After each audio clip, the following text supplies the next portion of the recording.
Le tome 1 de l'annuaire du compendium des femmes compétentes a été remis au chef du gouvernement Daniel Kablan-Duncan et au directeur des opérations de la Banque mondiale en Côte d'Ivoire.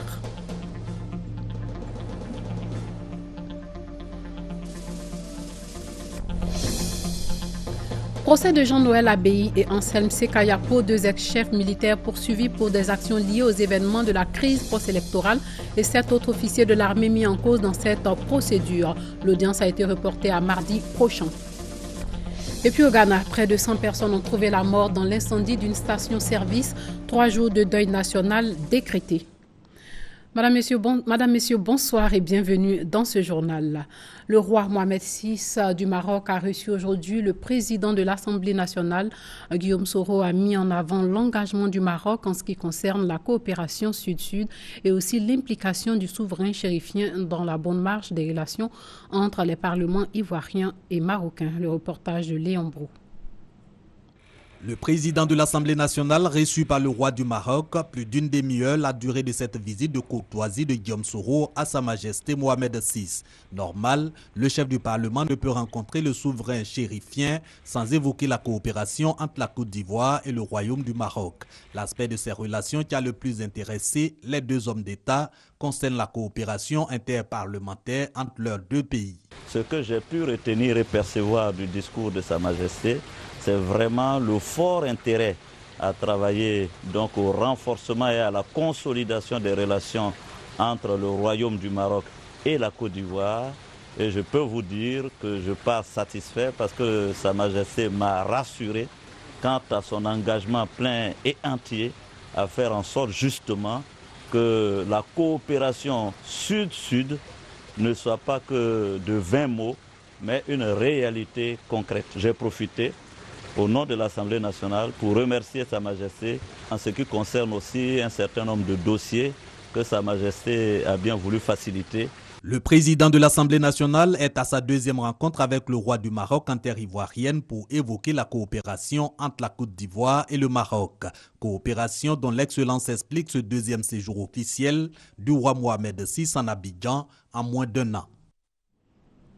Daniel Kablan-Duncan et les directeurs des opérations de la Banque mondiale en Côte d'Ivoire ont reçu le tome 1 de l'annuaire du compendium des femmes compétentes. Maïsako nous en dit un peu plus. Les femmes seront plus représentées qu'elles ne le sont déjà à la primature. C'est l'assurance donnée par le Premier ministre Daniel Kablan-Duncan aux responsables du compendium des compétences féminines de Côte d'Ivoire. Le chef du gouvernement a reçu ce jeudi une copie du premier numéro de l'annuaire des compétences féminines. Ce document comprend 1003 femmes classées par secteur d'activité avec des informations utiles sur leur domaine de compétences. Au niveau de la primature, le Premier ministre a embauché un nombre important de femmes. Nous demandons dans le quota, nous voulons un quota de 30%. Et je pense qu'il est un peu au-delà des 30%. Donc on doit vraiment lui remercier et compter sur lui pour qu'il puisse convaincre les autres décideurs à en faire autant. Il nous a rassurés par rapport au budget. Il nous a dit qu'il allait nous appuyer pour que nous puissions pérenniser cette œuvre. Après le Premier ministre, le directeur des opérations de la Banque mondiale en Côte d'Ivoire, Ousmane Diagana, a échangé avec les femmes du compendium des compétences féminines de Côte d'Ivoire dans les locaux de son institution. Il a lui aussi reçu une copie de la première phase de l'annuaire. Nous avons trouvé là une occasion unique, n'est-ce pas, d'enrichir nos points de contact et par cette voie-là, faire en sorte que nos opérations et nos stratégies soient les mieux possibles collées à la réalité. Parce qu'à l'avenir, ce que nous comptons faire, c'est véritablement de travailler avec ce vivier fort intéressant en termes de consultance et en termes d'assistance dans ce que nous allons faire. D'autres décideurs politiques et économiques des secteurs publics et privés devraient disposer du premier annuaire des femmes compétentes. Cet outil de travail a été mis en place pour les amener à faire plus attention aux compétences féminines. Il vise à terme la réduction des inégalités hommes-femmes. La deuxième édition du prix Alassane Ouattara des jeunes entrepreneurs émergents a été lancée aujourd'hui. Ce sont 20 millions de francs CFA qui ont été mis à la disposition de plusieurs jeunes en vue de lutter contre le chômage. Le reportage de Grâce Kando. Contribuer à la réduction du taux de chômage et susciter l'esprit entrepreneurial en créant des emplois. Vision du chef de l'État. Le gouverneur du district d'Abidjan en fait sa préoccupation. Beugre Mambé a donc procédé ce jeudi au lancement du prix Alassane Ouattara du jeune entrepreneur émergent. Ce concours, qui est à sa 2e édition, concerne les jeunes dont l'âge varie entre 18 et 40 ans. Ils ont la volonté de réussir.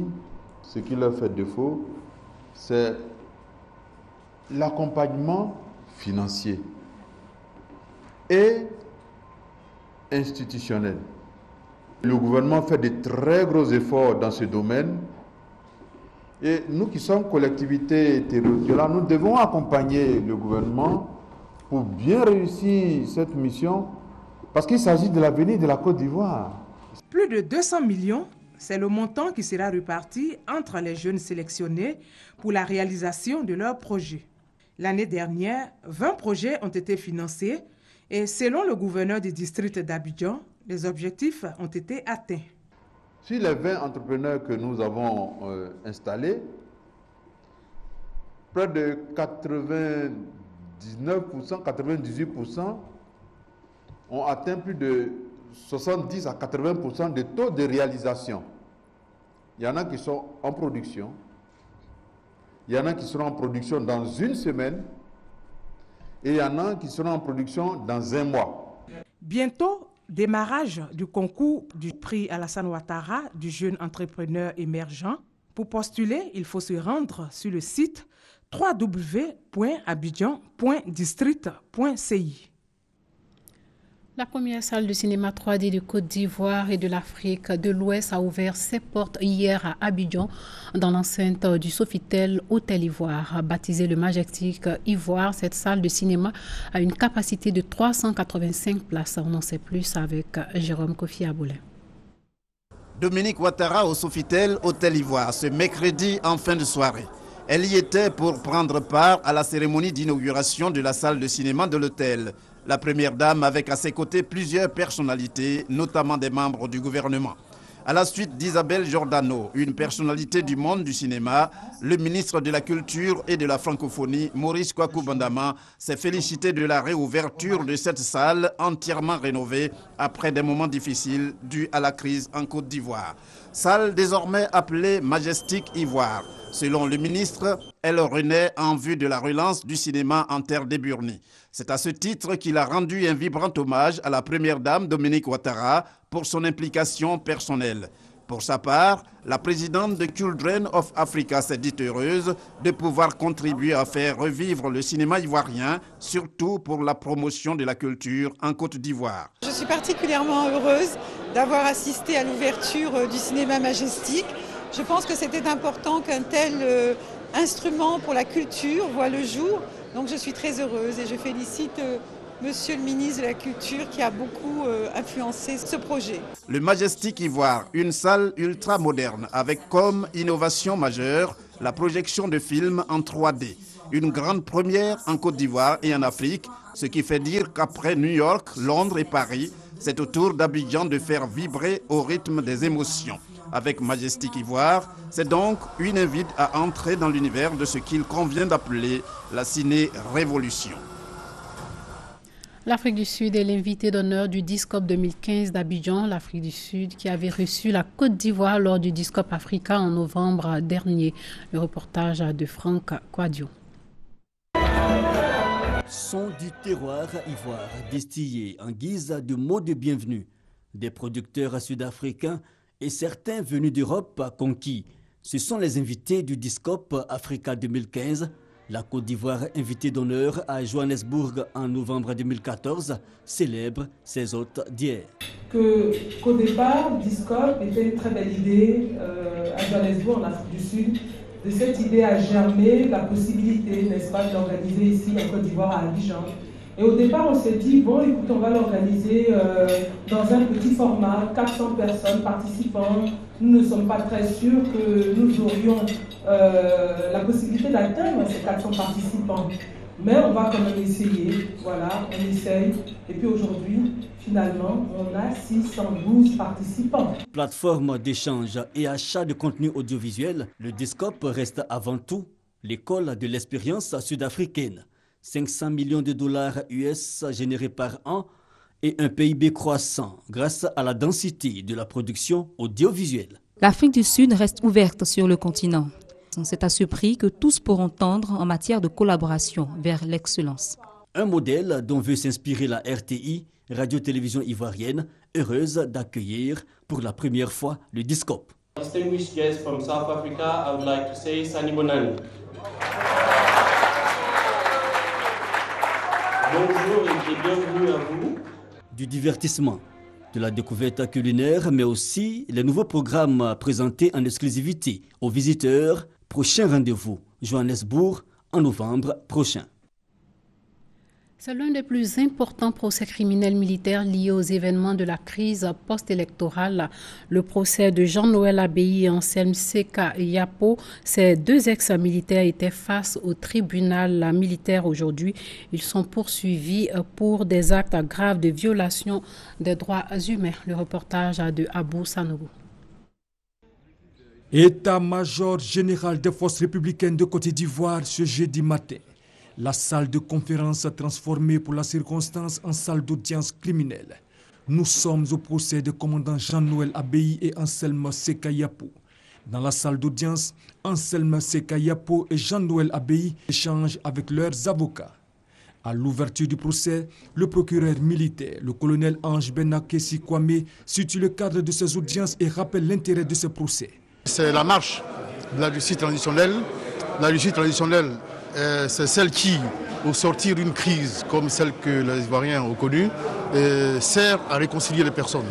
Elle a pour rôle de rechercher les criminels, de les traduire devant les juridictions pour qu'ils soient punis, pour qu'ils soient sanctionnés.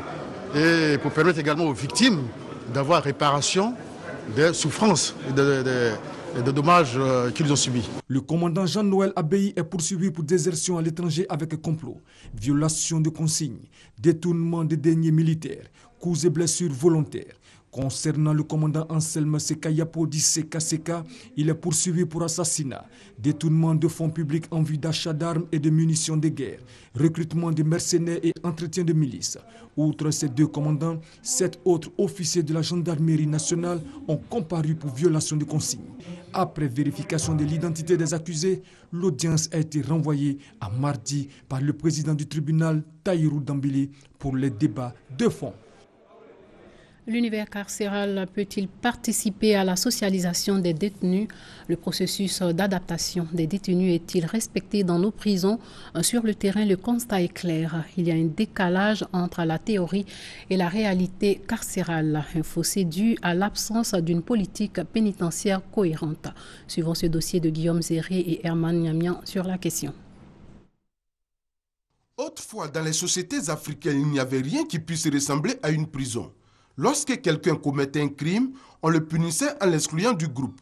Il était banni du village jusqu'à ce qu'il se répande. Aujourd'hui, les sociétés africaines ont copié le modèle occidental en instaurant les prisons. Ce sont des maisons closes appelées maisons d'arrêt et de correction ou encore pénitenciers dans lesquelles sont enfermés les déviants, c'est-à-dire ceux qui ne respectent pas les règles de la société. La prison est créée pour rééduquer des incarcérés, donner une nouvelle vie à ces gens. C'est fait pour recueillir ceux qui, d'une manière ou d'une autre, n'ont pas respecté les lois de la société. On les met en quarantaine sociale pour avoir enfreint ces règles-là, pour leur montrer qu'il faut le faire, mais surtout pour les amener à comprendre que la vie en société est régie par des lois qu'il faut respecter. Il ne s'agit pas uniquement de punir pour punir. Il s'agit, à travers la privation de liberté, d'amener l'individu à réfléchir sur comment est-ce qu'il pourrait se comporter pour pouvoir se remettre à nouveau dans la société. Le but de la sanction, notamment la détention, est de punir puis réinsérer le délinquant dans la société, c'est-à-dire sa resocialisation. Or, en général, tout concourt à faire de la prison une école de récidive. Les enfants rentrent là-bas avec les contacts qui se font sur place et à la sortie, ils se reforment d'autres gangs et c'est les mêmes qui reviennent. Dans la cellule, il s'explique ce qu'il faisait quand il était là-bas. S'il a vu que ça rapporte, il va aller là-bas aussi. Un prisonnier qui fait même 10 ans, 15 ans de prison, quand il ressort, il n'y a pas de suivi, il n'y a pas d'activité, il ressort, il retombe encore dans ces mêmes délits. J'ai fait la prison 17 fois depuis 1996. J'ai fait la prison jusqu'à la dernière prison en 2009. Là-bas, il y a la drogue, il y a toutes ces choses-là. Donc c'est la même chose comme au dehors. On est plus à l'aise parce qu'au dehors, nous sommes un peu plus pourchassés, nous sommes un peu plus poursuivis parce qu'à tout moment, il faut voler pour pouvoir avoir de l'argent, aller payer sa cam. Après avoir fait 17 fois la prison, aujourd'hui, Kablan est un homme repenti. Il est au service d'une ONG chrétienne. Un de ses patrons a même connu à 20 reprises l'univers carcéral. En clair, la prison ne produit pas toujours l'effet attendu. Que la personne, quelquefois, entre avec des petits délits, ils sortent de là-bas complètement de criminels. Moi, je ne veux pas dire que la prison ne fait pas son travail. Ce que je veux dire, c'est qu'il y a beaucoup de choses qui se passent au lieu de la prison qui n'aident pas une personne à changer. Ces jeunes qui sont incarcérés n'ont pas d'activité au sein de la prison. En principe, on devait leur donner une éducation, mais cette éducation, ça n'existe pas. Pourtant, il arrive que la prison joue son rôle, celui d'éduquer et de resocialiser le déviant. Je suis conseiller en matière de commerce, mais mon conflit des chantiers, moi j'étais destiné à prendre les marchandises en dehors de la prison pour faire rentrer, pour pouvoir distribuer ça aux détenus. Est-ce que ça vous a servi? Oui, franchement, je ne peux pas mentir, ça m'a servi. Les acquis qu'on pourrait avoir, on a une cinquantaine de détenus qui aujourd'hui travaillent. En tant qu'éducateurs spécialisés, nous devons les encadrer dans la prison, c'est-à-dire les mettre aux petits métiers qui n'existent pas. Par manque d'infrastructures, il n'y a pas de petits métiers, de cordonnerie, de menuiserie, de couture. Des ateliers comme ça pouvaient les occuper. Et après leur incarcération, on devait en principe prendre attache avec des structures pour pouvoir les insérer. La réinsertion, c'est familial, mais social, là, il n'y a pas de structure. Socialisation et resocialisation, la société est au cœur de ce processus, mais ce n'est pas toujours évident. Un mauvais regard, une mauvaise appréhension peut être pour l'ancien prisonnier une exclusion sociale fatale. Il s'est dit qu'il est fini, il n'a plus grand-chose à prouver, il est déshumanisé, tout le monde le regarde comme quelqu'un de violent, quelqu'un d'irrécupérable. La semaine passée, il a été conduit vers moi, un ancien détenu, qui est un enfant de la rue. Je suis allé le voir, il a la Riviera 2. Il vit dans un jardin. En saison pluvieuse, c'est difficile. Dans la rue, il y a trop de tentations. Il faut les accompagner. L'oisiveté, l'exclusion sociale, le rejet des parents conduisent souvent l'ex-détenu à commettre à nouveau des délits et se retrouve en prison. Selon les experts, ils sont 60% à récidiver. L'État ivoirien et des ONG tentent bien que mal de faire de la prison un lieu de resocialisation. En attendant, l'humanisation des pénitenciers est en marche. L'exemple à San Pedro avec la pose de la première pierre de la maison d'arrêt et de correction qui va coûter plus de 2 milliards de francs CFA. La MACA, la maison d'arrêt et de correction d'Abidjan, à elle seule, compte plus de 5000 pensionnaires pour une capacité d'accueil de 1500 places prévue lors de sa création en 1980. Pour l'élection du président Ouattara en octobre prochain, en tout cas, les délégués départementaux et communaux du PDCI se sont réunis aujourd'hui pour en parler. Ado Elias et Abou Sanogo. Créer une synergie d'action entre les cadres des différents partis politiques du RHDP au plan local, former et informer la base du RHDP, élaborer les programmes d'activité de coordination locale sont entre autres les objectifs de la rencontre entre le président du directoire du RHDP et les responsables départementaux et communaux du RHDP. Pour atteindre ces objectifs, le président du directoire, Maurice Kakougikawe, annonce des missions qui seront organisées par le RHDP. Ces missions qui auront lieu du vendredi 12 au samedi 14 juin 2015 dans les départements et les communes du district d'Abidjan seront ponctuées par des meetings qui réuniront tous les militants du RHDP de chaque département ou de chaque commune d'Abidjan le samedi 13 juin 2015.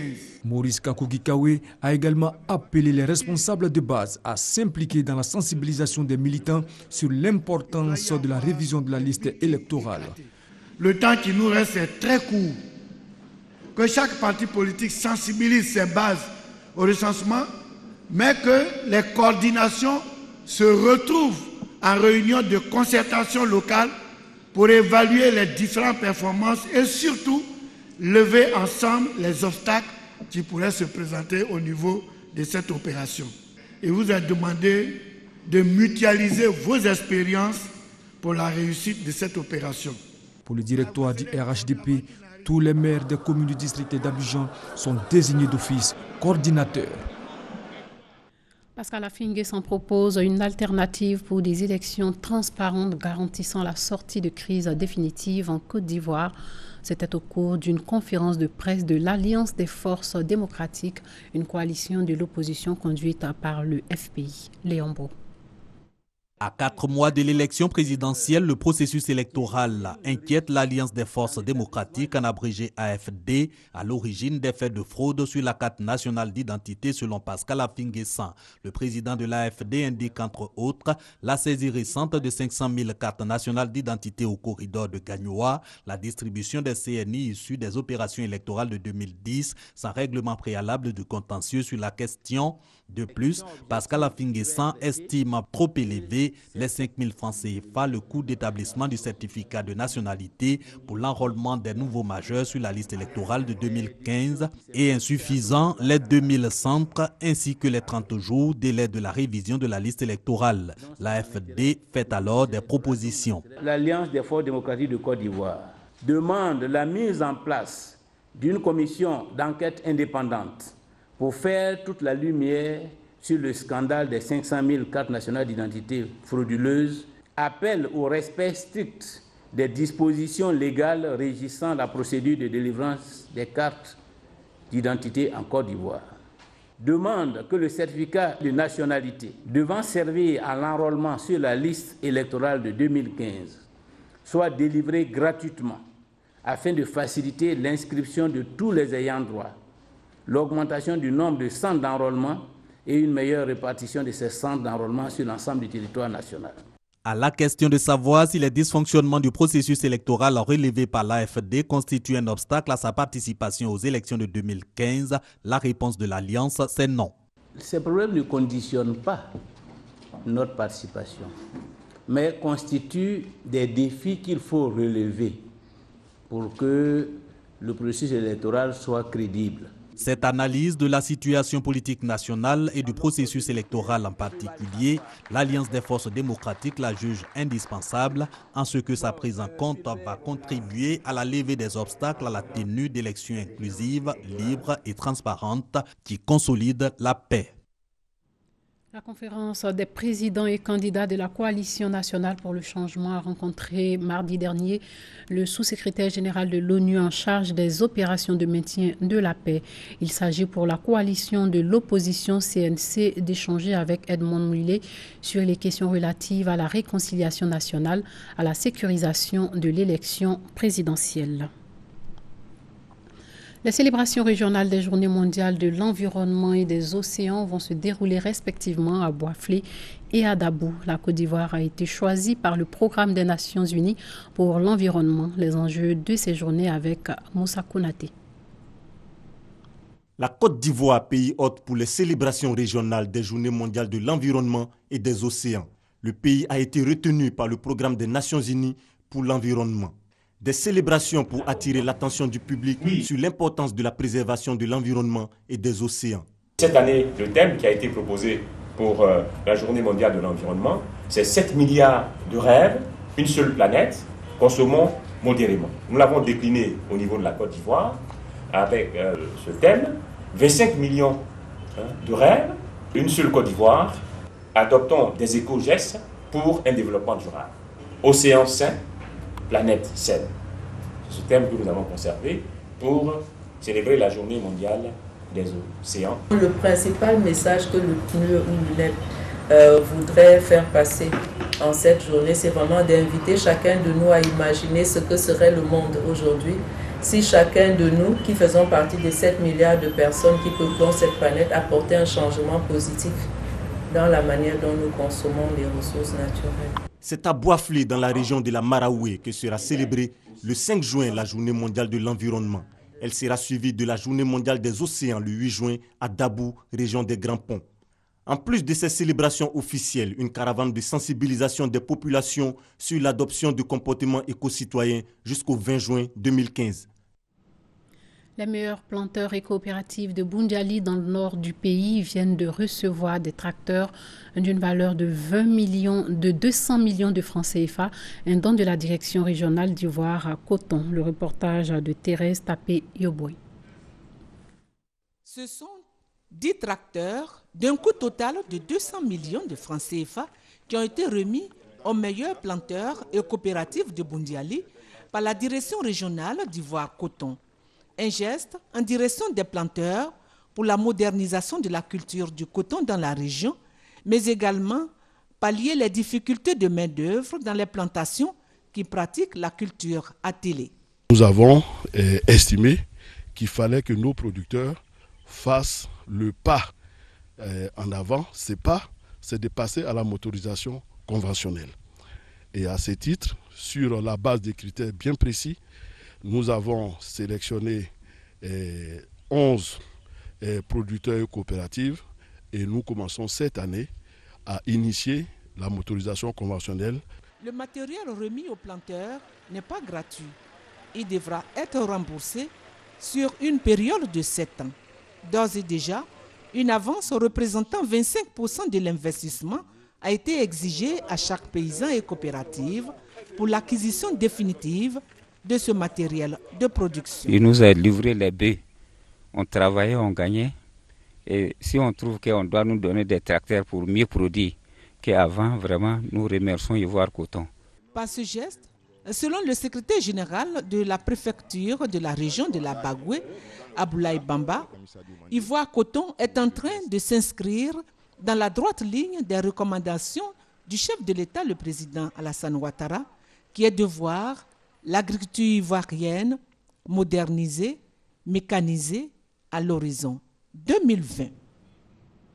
Les populations de Séidougou dans le nord-ouest du pays vont bénéficier de conseils et d'assistance dans l'exécution de leurs activités. La maison du paysan baptisée Alassane Ouattara vient d'être inaugurée pour mener à bien cette initiative. La maison du paysan Alassane Ouattara de Séidougou dans le département de Gbéléban, inaugurée en présence des ministres Kobina Kwasi Adjoumani et Albert François Amicha, respectivement ministre des Ressources halieutiques et animales et ministre des Sports et des Loisirs.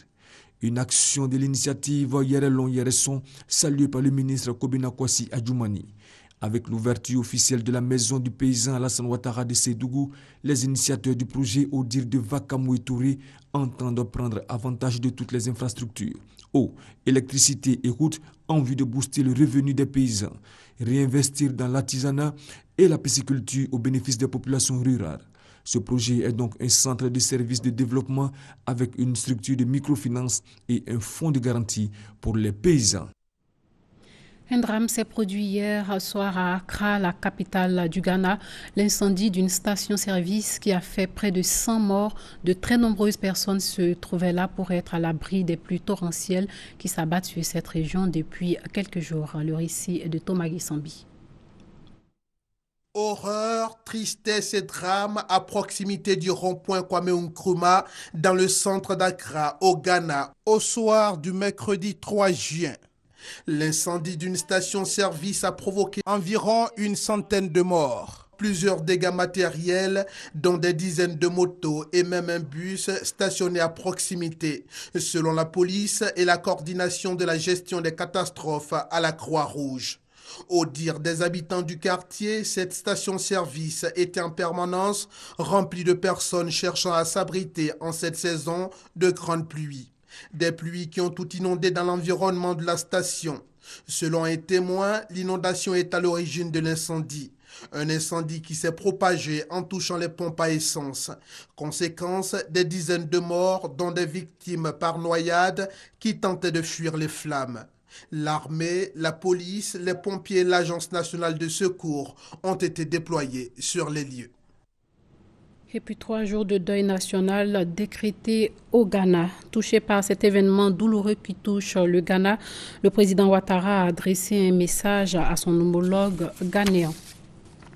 Monsieur le Président et chers frères, c'est avec une profonde consternation que j'ai appris la terrible explosion survenue dans une station-service occasionnant d'importantes pertes en vie humaine et de nombreux blessés à Accra.